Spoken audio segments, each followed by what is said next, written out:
여러분도 잘 아시듯이 오늘 우리가 함께 읽은 이 룻기는요, 환난을 만난 두 여인의 이야기로 시작합니다. 한 사람이 엘리멜렉이라는 한 사람이 있었는데 유대인이었죠. 근데 이 유대인의 부인이 나오미였고 또 그와 함께 두 명의 아들이 이 모압으로 이민을 가면서부터 시작되는 이야기가 바로 이 룻기인 것이죠. 이들은 무질서하기로 악명 높았던 이 사사 시대를 살았던 인물들이었습니다. 이 엘리멜렉이 유대 땅 베들레헴에서 기근을 만나자 그와 그의 아내와 또 두 명의 아들들과 함께 이 모압이라고 하는 외국으로 이민을 갑니다.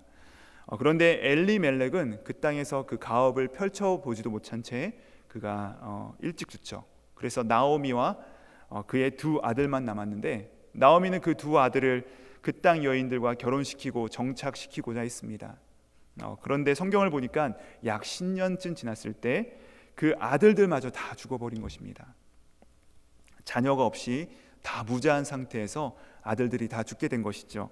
그래서 여인 3명, 이 나오미와 2명의 며느리들만 남게 된 것입니다.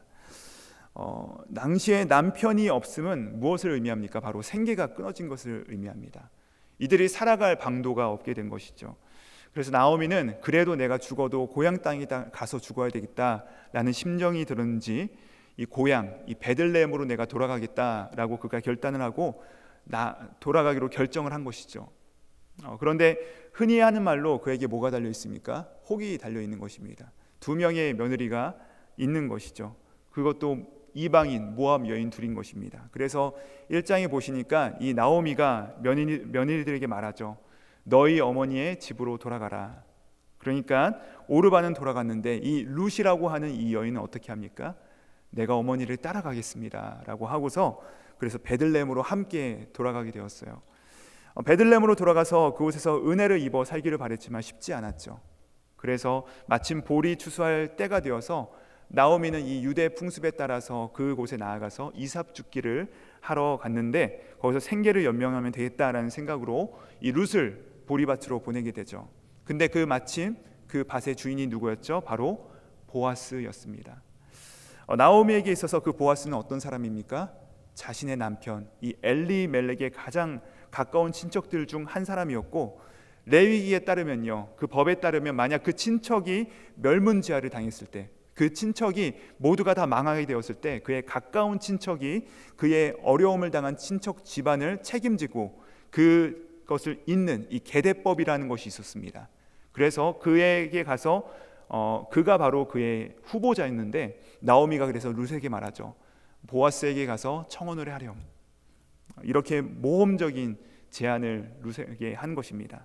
그리고 그것이 다른 사람의 눈에 띄면 안 되니까 이 늦은 밤에 이 외간 남자에게 가서 청혼을 하게끔 합니다. 룻을 만나 그 이야기를 전해드는 보아스는 자기보다 더 앞선 우선순위에 그 친족이 있는 것입니다. 그래서 내가 그 성숙자에게 물어보고 만약 그가 엘리멜렉 집안을 잇지 않겠다고 하면 제가 있겠습니다 라고 하고 약속을 한 것입니다. 그리고 룻기 4장 그 마지막 장에 가니까 그 기업 물을 자가 어떻게 하죠? 제가 물지 않겠습니다. 나에게 손해가 있을까요? 물지 않겠습니다 라고 합니다. 그러자 이 보아스는 룻과 한 약속이 있죠. 또 하나님의 그 말씀에 따라서 룻과 나오미 그리고 이미 망자가 된 이 엘리멜렉의 가족 그 모든 빚과 그 잃어버린 모든 기업들을 계승하면서 그가 결혼식을 하게 됩니다. 그리하여서 아들을 낳게 되고 그 롯의 혈통으로부터 오늘 말씀에 나오는 이 오벳이라고 하는 아들이 태어나게 되는데 그 오벳은 이 이세라고 하는 아들이 그로부터 나오게 되고 여러분 잘 아시듯이 이 이세로부터 누가 나게 되죠? 바로 다윗 왕이 나게 됩니다. 그래서 롯과 보아스 사이에서 태어난 오벳은 다윗 왕의 무엇이 되는 거죠? 할아버지가 되는 것이죠. 그리고 아주 무덤덤하게 이 족보 이야기를 풀어가다 보니까 우리가 툭 이야기하듯이 얘기하지만 여러분 이스라엘 사람들에게 있어서 다윗 그러면 어떻게 되죠? 왕중왕이죠. 그들이 사모하는 왕입니다. 하나님을 가장 사랑했던 대표적인 사람이 바로 이 다윗이 것이거든요. 그 대표적인 왕의 증조 할머니가 바로 롯이 되는 너무나도 아름다운 이야기죠. 자, 롯의 이야기는 대략 제가 말씀드린 그 전체 이야기입니다. 그런데 여러분 제가 말씀을 준비하면서 오늘 본문을 읽으면서 이런 질문이 제 머릿속을 싹 스쳐갔습니다. 무엇이냐? 그런데 이 이야기가, 오늘 이 롯의 주제가 우리 가운데 말씀하는 것은 무엇일까? 하나님께서 이 4장밖에 안 되는 이 짧은 성경을 통해 우리 가운데 주시는 그분의 메시지가 뭘까? 하나님의 사랑 맞죠? 헤세드 맞습니다. 분명합니다. 분명하게 우리 가운데 보입니다. 그런데 이 하나님의 사랑이 꼭 룻기에서만 찾을 수 있는 것은 아니잖아요. 하나님의 사랑은요, 성경 곳곳에 등장합니다. 다른 곳에서도 강조되는 아주 커다란 주제라는 것이죠. 굳이 룻기의 말씀이 아니더라도 창세기에도 등장하고요, 성경의 여러 가지 말씀들 가운데 반복적으로 드러나는 이야기가 바로 이 사랑이라는 주제인 것이죠. 그런데 여러분, 저는 이 공동체의 말씀을 준비하면서 이 룻기를 다시 한번 읽으면서 이 룻기를 통해 우리 가운데 강조되는 주제가 있다는 것을 다시 한번 발견하게 되었습니다. 저는 이에 대해서 곰곰하게 묵상한 끝에 저는 룻기가 우리에게 들려주는 주제가 무엇일까? 그것은 바로 놀라운 변화라는 것에 결론을 이르게 되었습니다. 놀라운 변화. 여러분, 이 짧은 성경에서 룻기가 1장에서 나오는 룻과 이 4장에 나오는 룻은 전혀 다른 사람인 것을 우리가 볼 수가 있습니다. 룻기 1장에는 과부 둘이 나오죠. 근데 룻기 4장에는 계대를 계승하는 그 가문의 어머니가 됩니다. 또 며느리 룻은 결혼을 하게 되죠. 또 1장에서의 슬픔, 나를 나오미라 부르지 말라, 나를 말하라, 나를 슬픔이라 불러라 라고 얘기했던 그 나오미가 4장에 가서 기쁨과 환호의 대상이 됩니다. 1장에서의 가난은 4장에서의 뭘로 바뀌죠? 풍요로움으로 바뀝니다. 부요함으로 바뀌고, 1장에서의 이방 여인이 4장에서는 이스라엘의 가장 큰 왕이었던 이 다윗의 증조모가 되죠. 1장에서의 롯은 10년간 아들이 없었지만 4장에서의 롯은 결혼해서 그의 아들을 낳습니다. 완전히 변화된 것이죠. 롯기는요, 이처럼 우리 가운데 아주 극적인 변화를 소개시켜주고 있습니다. 롯, 즉 이 과부이자 가난한 이방인이었던 룻의 이야기는 보잘것없고 아주 절망적이었던 삶의 기근과 그 환난 속에서 하나님께서 일하실 때 과연 무슨 일이 일어나는가를 보여주는, 너무나도 극적으로 하나님께서 관여하셔서 그에게 헤세드를 베푸실 때 어떤 일이 일어나는가를 극적으로 보여주는 책이라는 것이죠. 그것이 바로 완전한 변화라는 것입니다. 그런데 이런 극적인 변화에 감동되고 있을 때 전에는 제가 미처 눈에 담지 못했던 한 공동체가 제 눈에 들어오기 시작했습니다. 바로 룻이 이 기가 막힌 변화를 담아내는 배경이 어디인가 찾아보니까 여러분, 룻이 어디서 바뀌었나요? 어디서 이렇게 나오미와 룻이 변화를 경험하게 됩니까? 바로 그 현장은 베들레헴이라고 하는 공동체였다는 것입니다. 여러분, 새로이 공동체로 구성되어서 순으로 모이려고 하는 바로 우리는 이 베들레헴이라고 하는 그 공동체에 주목해 봐야 합니다. 여러분, 베들레헴이 어떤 곳이었습니까? 베들레헴이 어떤 곳입니까? 엘리멜렉의 고향이고 그가 떠났던 곳이 아닙니까? 왜 떠났습니까? 그곳에 기근이 왔기 때문에 떠났습니다. 여러분, 근데 베들레헴이라는 말의 의미를 잘 아시죠? 한 번쯤은 들어보셨을 것입니다. 베트, 무슨 말입니까? 하우스, 집이라는 뜻입니다. 레헴, 무슨 말이에요? 브레드, 빵이라는 뜻입니다. 즉 한국적 표현으로 하자면 떡집이라는 것입니다. 떡집. 여러분, 왜 떡집이란 이름을 지었을까요? 우리가 지명을 지을 때는 보통 그 지역에 있는 어떠한 지형이나 혹은 특산물을 가지고서 그곳에 이름을 지을 때가 많습니다. 한국에 제가 나온 이 대전, 저의 고향인 대전은 옛 이름으로 한밭이라고 부릅니다. 왜냐하면 큰 밭이었기 때문에 그렇습니다. 부산, 왜 부산이라고 부르죠? 산의 모양이 가마와 닮았다 해서 부산이라고 지은 것처럼 이 베들레헴이라고 이름을 지은 이유가 있는데, 거기는 이유가 무엇이냐? 떡이 많았다는 것이죠. 그러니까 곡식이 아주 잘 추수가 된 것입니다. 풍요로운 땅이었다는 것입니다. 그 풍성한 땅, 그것이 바로 베들레헴 땅이었다는 것이죠. 그런데 여러분, 베들레헴의 이 떡집에 떡이 떨어진 것입니다. 곡식이 다 떨어진 것이에요. 떡집에 기근이 찾아오게 된 것입니다. 여러분, 떡집에도 무엇이 찾아옵니까? 기근이 옵니다. 하나님의 역사 가운데 동행하고 순종하고 우리가 그것을 따라간다 할지라도 때로는 기근이 찾아올 때가 있다는 것입니다. 그렇게 기근이 왔기 때문에 그들이 떠났습니다. 떡이 차고 넘치던 이 마을이 가난한 마을, 이 궁핍한 마을이 되자 그곳을 떠난 것이죠. 그런데 이 엘리멜렉 가족이 그곳을 떠날 정도로 어려웠으나 어떻게 됩니까? 10년 만에 이 마을이 다시 한번 회복되는 것을 우리가 볼 수 있습니다. 다시 보리 추수가 시작되고 곡간이 채워지기 시작하고 사람들이 풍성해집니다. 여러분, 이 베들레헴에 무슨 일이 일어났던 것일까요? 솔직히 말하면 우리는 다 알 수 없습니다. 이것이 바로 하나님의 역사하심인 것이죠. 어떤 사람이 확 변하고 어떤 공동체 가운데 놀라운 역사가 일어나는 것, 이렇듯 우리는 그 이유를 알 수 없지만 하나님께서 일하심이 이 수학 공식처럼 딱딱 떨어지는 것은 아니지만 다시금 우리가 하나님께서 어떻게 역사하시는가를 보게 됩니다. 어떻게 이 베들레헴 땅이 풍성한 땅이 되었습니까? 왜 그럴까? 왜 그렇게 되었을까? 다 설명할 수 없습니다. 이것이 무엇이죠? 하나님의 헤세드입니다. 하나님의 은혜입니다. 하나님의 은혜가 그 땅을 돌봤기 때문에 그 땅이 회복된 것입니다. 여러분, 그러므로 저는 이 하나님의 헤세드에 잇대어 새롭게 시작하는 우리 순 공동체에 대한 기대감을 품습니다. 아직도 완전히 종식되지 않은 코로나 있습니다. 또 이 뉴욕 땅, 이 밤이 없는 도시라 불리는 이 뉴욕 땅, 바쁘디 바쁜 이 뉴욕이라고 하는 이 특별한 환경 우리가 다 알고 있습니다. 그 외에도 우리가 여러 가지 이유들을 다 댈 수 있지만 저는 이 하나님의 선하심, 그 은혜를 기대하고 거기에 잇댑니다. 우리 가운데 놀라운 역사를 일으키실 그 하나님을 기대합니다.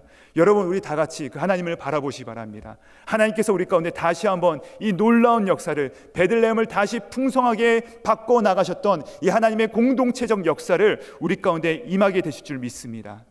그런데요, 롯기를 촘촘하게 읽어가다 보면요, 지난 10년간 어떤 일이 있었는지는 우리는 알 수 없지만 나오미와 롯이 다시 한번 돌아왔을 때 이 베들레헴이 어떤 마을이었는지는 우리가 알 수 있습니다.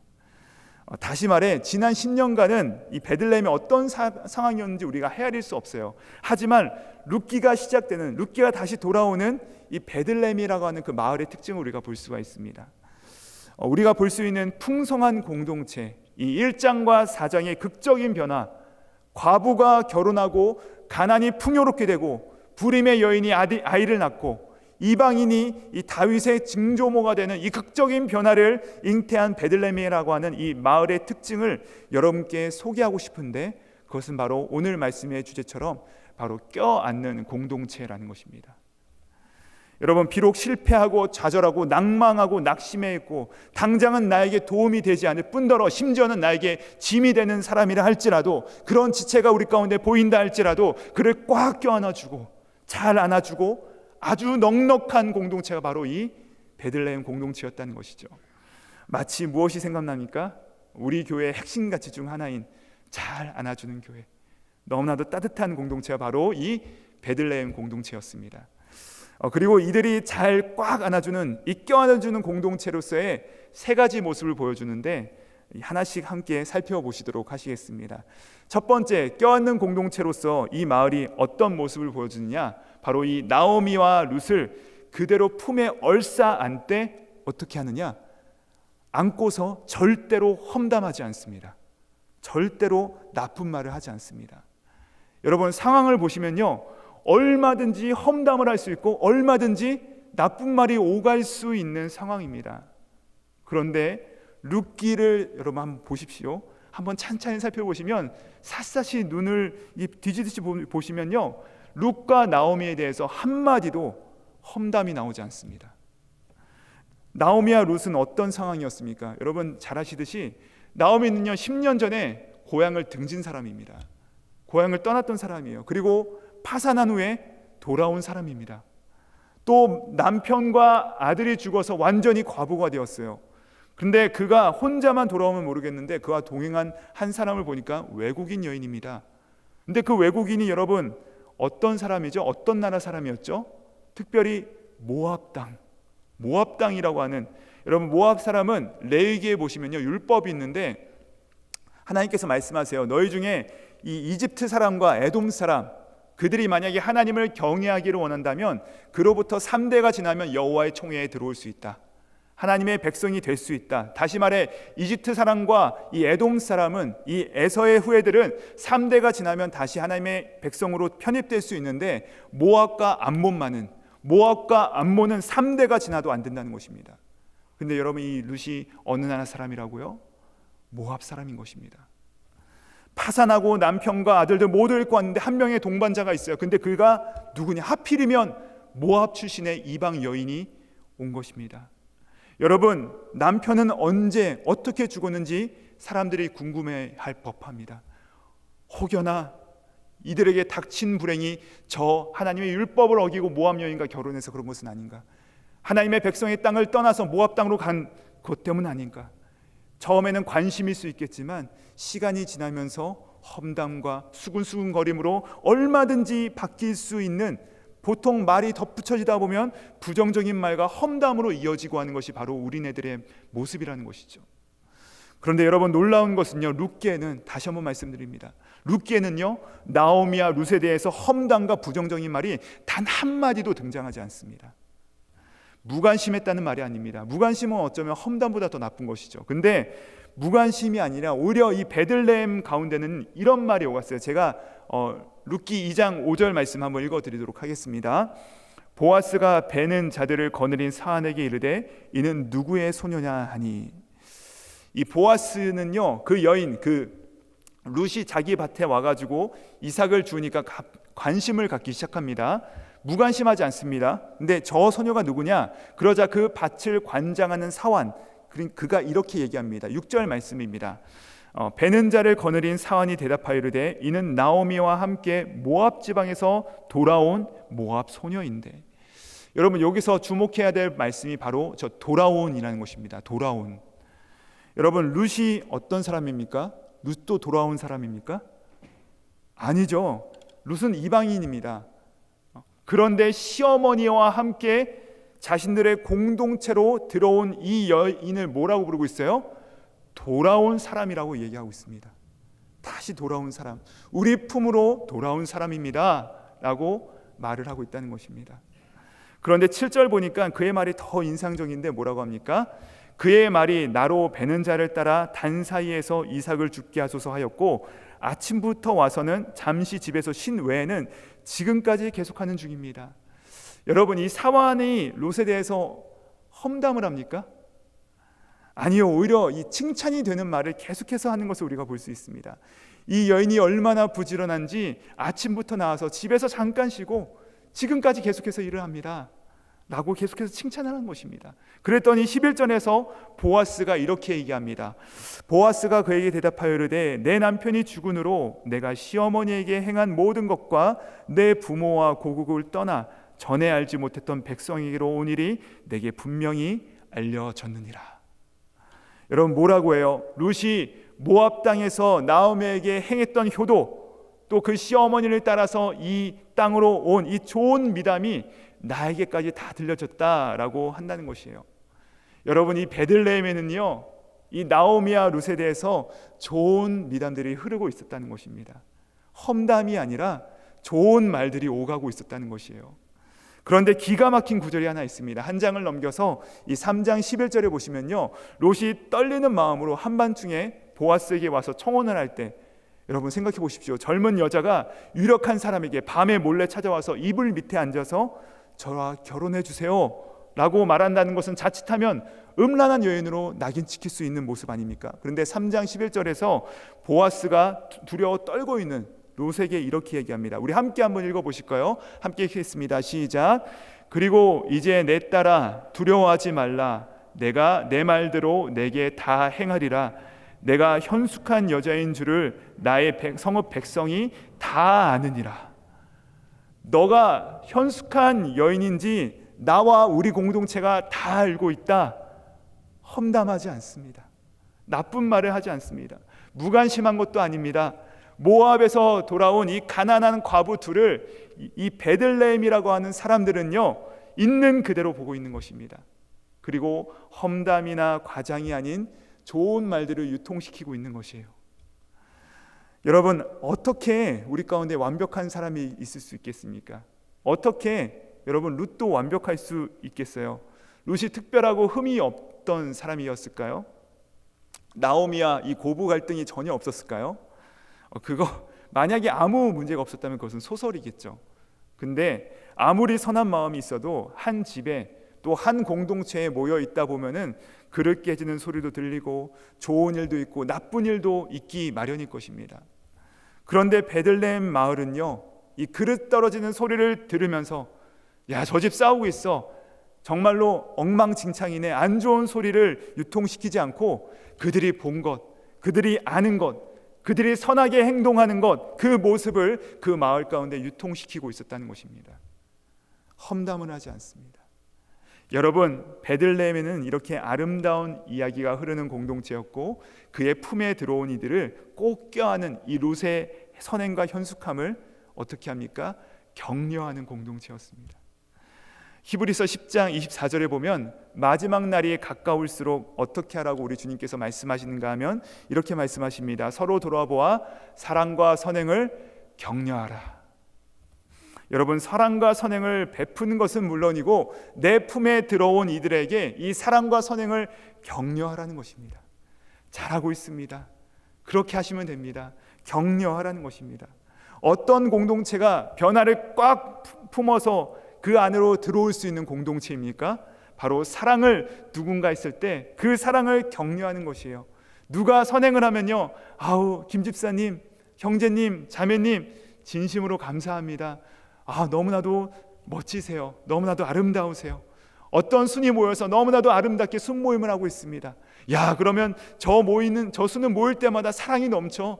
정말 좋은 소식만 우리 가운데 들려. 야, 저기 박진사님 집 있잖아. 그 집 아들이 이번에 공부를 열심히 하더니 좋은 결과가 있었어. 여러분, 우리가 그 아들에게 공부는 가르치지 못할 망정 이 누가 선행과 좋은 열매가 있을 때 그것에 대해서 격려하는 일은 우리가 마음껏 할 수 있는 일 아니겠습니까? 주님께서 우리 가운데 마지막 날이 가까울수록, 그 끝날이 가까울수록 현재 우리 가운데 말씀하시는 것이 무엇입니까? 더욱 사랑과 선행을 격려하라. 그 말씀하시는 그 말씀대로 행하는 공동체가 바로 이 베들레헴 공동체였다는 것입니다. 험담을 하지 않고 꽉 껴안아줍니다. 자, 두 번째로 베들레헴은 이 껴안은 이들에게 무엇을 남기는 공동체였느냐? 바로 은혜를 남기는 공동체였습니다.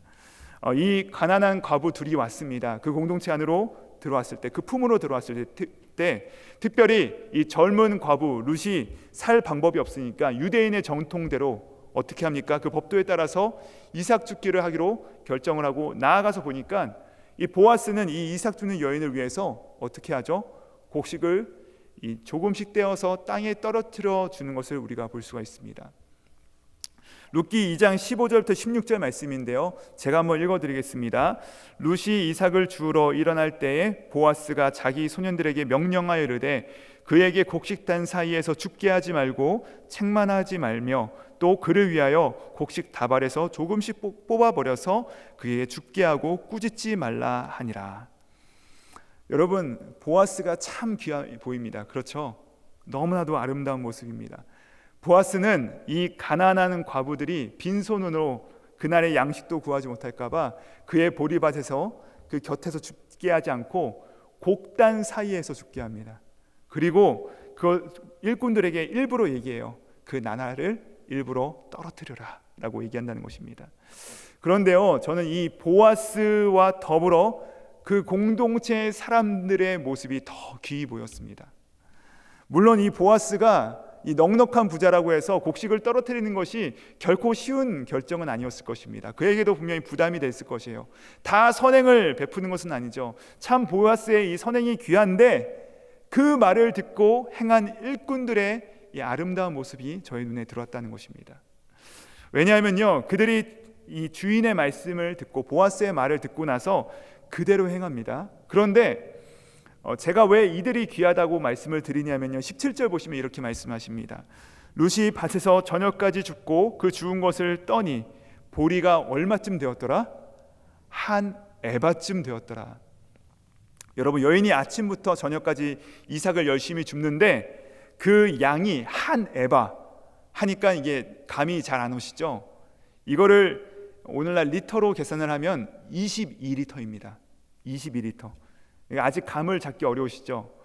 하나님께서 이스라엘 백성들을 출애굽 시에 하늘에서 만나를 내리게 하시죠. 그리고 너희가 너무 많이 걷지 말아라, 그래서 한 성인이 먹을 만큼만 걷어라 하실 때 그 한 오멜을 주라고 하십니다. 한 오멜이 어느 정도냐 하면은 이거를 리터로 계산을 하면은 약 2리터 정도 됩니다. 한 명의 성인이 이 리터 정도의 곡식을 채울 정도가 바로 이 한 오멜이라는 것이죠. 여러분, 그러면은 이 룻이 주었던 한 에바가 얼마라고요? 몇 리터라고요? 22리터입니다. 그러면 몇 날치 양식이죠? 10일치, 열흘치 양식입니다. 무려 열흘치 양식. 가난한 과부가 밭에 들어와서 이 떨어져서 죽은 것들이 몇 리터냐? 22리터. 무려 열흘치를 먹을 만한 양식이 그에게 주어진 것입니다.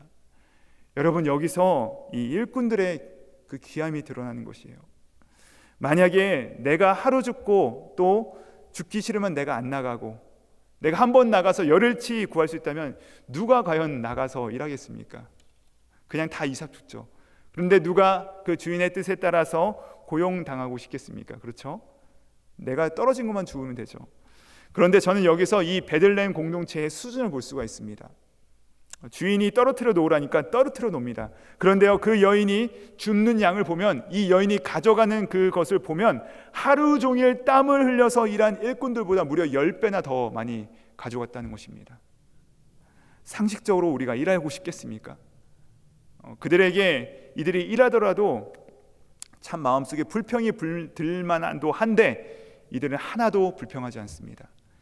불평하지 않는 정도가 아니라 그들의 손을 일부러 더 세게 흔들어서 과부가 더 많이 가져갈 수 있도록 배려해 줍니다. 여러분, 이것이 바로 하나님의 말씀이었습니다. 하나님의 당부였다는 것이죠.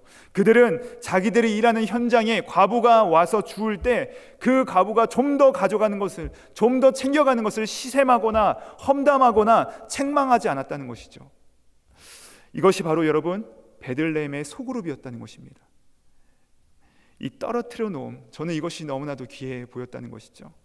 그런데 이들이 이 여인에게 구제를 하듯이 생색을 내면서 하느냐? 그것도 아니에요. 모른 척합니다. 마치 내가 일하면서 떨어뜨리는 것처럼 얘기합니다.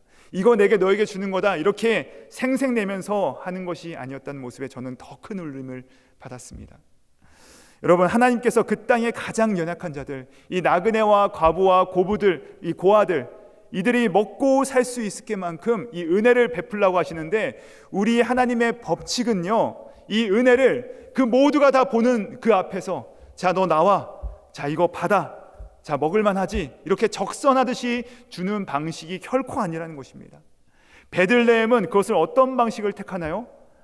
그것을 떨어뜨려 두고 남겨놓는, 이 과부라 할지라도 가난한 사람이라 할지라도 풍족하게 주어가게 하는 것이죠. 이것이 바로 하나님의 공동체 가운데 들어온 자들에게 드러내야 될 바로 성숙한 방식이라는 것입니다.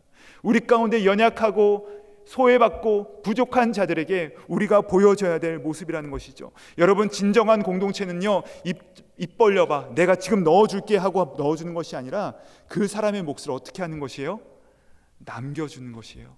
그래서 그가 품위를 잃지 않고 그의 디그니티를 잃지 않고 기쁨에 동참하게 하는 모습이, 그런 섬세한 공동체의 모습이 바로 이 베들레헴의 모습이었다는 것입니다.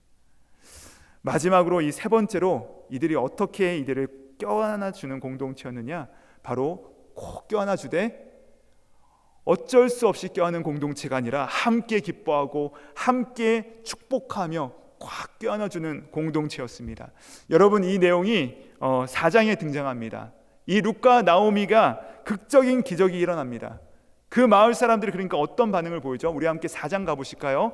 4장 11절에서 12절 말씀인데요, 이게 어떤 상황이냐면요, 지금 이 룻의 가문을 이어가는 아까 말씀드린 앞선 사람이 있었습니다. 순서대로 하면 앞선 사람이 있었어요. 그래서 그 사람이 기업을 이어받아야 합니다. 근데 그에게 이으십시오 라고 하니까 그 사람이 뭐라고 얘기했다고요?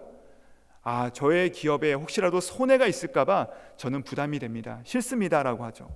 아마 이유가 있었을 것입니다. 이도 어려운 일이 있었을 것이에요. 근데 그 어려운 일을 누가 대신 짊어집니까? 보아스가 대신 짊어지죠. 보아스가 부담합니다. 지금 우리가 결론적으로 보니까 이 보아스와 룻이 다윗의 조상으로 축복도 받는 것을 우리가 보니까, 결론적으로 우리가 보니까 축복이 당연해 보이지만 이들이 나와서 축복해 놓는 것이 당연하지, 이렇게 축복받은 백성인데 라고 우리가 볼 수 있지만요, 사실 처음에 이 보아스와 롯이 계대 결혼을 하는 것은요 굉장히 부담스러운 일이었습니다. 굉장히 손해를 지는 일이었다는 것이죠. 어쩌면 보아스에게 있어서 큰 손해가 되는 일이었을 것이에요. 그런데 그러한 상황을 보면서 그 마을 백성들이 나와서 어떻게 해줍니까? 축복해 줍니다. 손해가 있는데 축복해 주는 것을 우리가 볼 수 있다는 것이죠. 여러분, 우리 중에도 마찬가지예요. 우리 중에 지체가 혹여라도 그가 살아갈 때 조금만 법을 피하면, 조금만 내가 눈을 감으면 얼마든지 이익을 보고 세상적으로 더 잘 될 길이 있지만, 하지만 우리 중에 형제와 자매가 하나님의 뜻에 따라서 살기 위해 그가 부담되는 일을 했을 때 우리가 어떤 사람이 되어야 돼요? 우리가 그들에게 있어서 혹여 사업에 손해가 날지라도 그것을 애통해하는 것이 아니라 오히려 축복을 해주고 있다는 것입니다. 여러분, 보아스가 룻과 엘리멜렉의 집을 계승했을 때 그에게 어떻게 말을 합니까? 우리 함께 11절과 12절 말씀 함께 읽어보도록 하시겠습니다. 시작. 성문에 있는 모든 백성과 장로들이 이르되 우리가 증인이 되나니 여호와께서 내 집에 들어가는 여인으로 이스라엘의 집을 세운 라헬과 레아 두 사람과 같게 하시고 내가 에브랏에서 유력하고 베들레헴에서 유명하게 하시기를 원하며 여호와께서 이 젊은 여자로 말미암아 내게 상속자를 주사 내 집이 다말이 유다에게 낳아준 베레스의 집과 같게 하기를 원하노라 하니라. 과부 둘을 맞이하는 이 보아스를 보면서, 그 부담되는 결정을 내린 이 형제를 보면서 여호와께서 너희 집을 축복하고 너희 집에 들어가는 그 두 과부가 야곱에게 있었던 레아와 라헬처럼, 그 두 사람처럼 큰 가문을 이루길 원합니다. 룻을 통하여서 너에게 상속자가 생기기를 우리가 축복합니다. 그 말씀의 대가, 그 정직의 대가, 그 공동체의 책무의 대가, 그 사랑의 대가를 기꺼이 지불하고 자청한 그 보아스에게 그 성에 있었던 모든 장로들과 남자들이 함께 나와서 마음껏 축복하는 것입니다. 여러분, 베들레헴에는 이렇게 마음껏 축복하는 이 아름다운 공동체의 모습이 있었다는 것이죠. 나중에요, 이 롯이 드디어 아들을 낳습니다. 그런데 이번에는 그 여인들이 나와서 함께 기뻐합니다. 그 보아스와 롯을 둘러앉아서 함께 기뻐하는 모습을 우리가 14절과 15절에서 볼 수 있는데, 우리 기쁨의 모습을 함께 읽어보도록 하시겠습니다. 함께 있습니다. 시작. 여인들이 나오미에게 이르되 찬송할지로다 여호와께서 오늘 내게 기업 물을 자가 없게 하지 아니하셨도다. 이 아이의 이름이 이스라엘 중에 유명하게 되기를 원하노라. 이는 내 생명의 회복자이며 내 노년의 봉양자라. 곧 너를 사랑하며 7 아들보다 귀한 내 며느리가 낳은 자로다 하니라. 여러분, 아들을 낳으니까 어떻게 합니까? 여인들이 막 몰려와서 막 기뻐하고 환호하고 축복하고 블레싱 하는 모습을 우리가 볼 수 있는 것입니다. 여러분, 이게 왜 귀할까요? 왜 이 베들레헴 공동체가 함께 축복하고 이 기뻐하는 모습이 왜 이렇게 기쁘고 참으로 귀할까요? 여러분, 한번 생각해 보십시오. 이 보아스가 어떤 사람이었습니까? 룻기가 시작되면서부터 이 보아스를 뭐라고 소개하고 있냐면 그 땅에서 유력한 자요, 부자요, 존경받는 자라고 소개하고 있습니다. 여러분, 이 보아스는요, 그 마을에서 어떤 사람이었을까요? 가장 1등 신랑감 아니었겠습니까? 가장 모두가 탐내는 사람이 아니었겠어요? 시체말로 엄마 친구 아들이었던 것이죠. 엄친아였습니다. 정말로 그 모든 사람들이 탐내는 그 사람, 그 1등 신랑감을 여러분 누가 채갔습니까? 누가 그의 아내가 되었다고요? 룻. 어떤 사람입니까? 이방 여인입니다. 근데 그냥 외국인도 아니고 한 번 시집 갔다가 과부가 된 이 여인이 이 보아스의 부인이 된 것이죠. 10년 전에 이 마을을 등지고 떠난 그 나오미가 어떻게 됩니까? 그 마을을 상속받을 자가 된 것입니다. 그 보아스의 집에 상속자가 된 것이죠. 샘날만 하지 않습니까? 배 아플만 하지 않습니까? 시쳇말로 누가 말하듯이 내가 배 고픈 건 참아도 내 배 아픈 건 못 참는 것이 바로 우리들의 일반적인 군상의 모습일 텐데, 그것이 바로 세상의 인심이지 않겠습니까? 여러분, 외국인 여자, 그것도 율법으로는 이스라엘과 상종도 못할 그 천한 모습, 그 모함 여인이 룻이 이 보아스의 부인이 된 것도 배가 아픕니다. 그런데 그 여인에게서 이 보아스의 상속자가 태어나면서 나오미의 집안까지 일으켜 세우는 이 모습을 보면서 정말로 배 아프고 이 배를 움켜쥘 만도 한데 그 공동체는 그렇게 안 한다는 것입니다. 와서 어떻게 하죠? 축복합니다. 기뻐합니다. 즐거워합니다. 블레싱을 마음껏 외칩니다. 여러분, 저는요 여기서 우리 교회가 새로이 시작할 우리의 공동체와 순에 대한 소망을 봅니다. 여러분, 지금 이 시대가 이 나오미와 이 룻처럼 정말로 이 기근과 환난의 시대라는 진단이 우리 가운데 참으로 많습니다.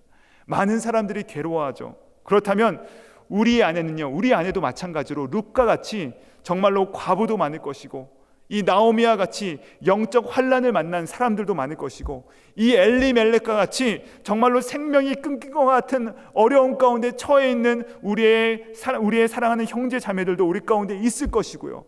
그러나 저는 이런 사람들이 이 베들레헴과 같은 공동체와 이 순에 들어가서 1장에서 이 나오미와 룻의 모습에서 4장에서의 룻과 나오미의 극적인 변화로 일어나기를 여러분 모두를 축복합니다.